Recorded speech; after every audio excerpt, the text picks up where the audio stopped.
Citroeno C4 raktelis, distancinis pultas. Šiuo atveju turime čia raktelį 2022 metų Citroeno, bet nuo 2020 metų šitas naujas modelis Citroen C4 jų visų raktelis yra toks pats.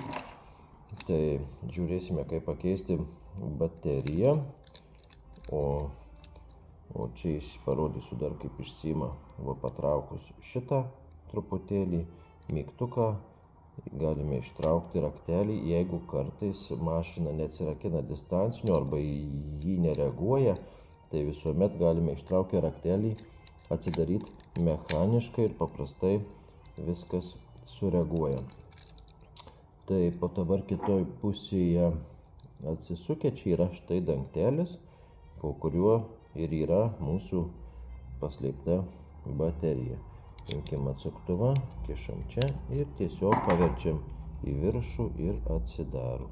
Štai turime tokią bateriją. Bateriją tiesiog užkišam, taip pat ir galim ištraukti. Taip. Svarbu pasižiūrėti storį bateriją, duomenis baterijos, kad mums tiktų įdėti. Ir viskas.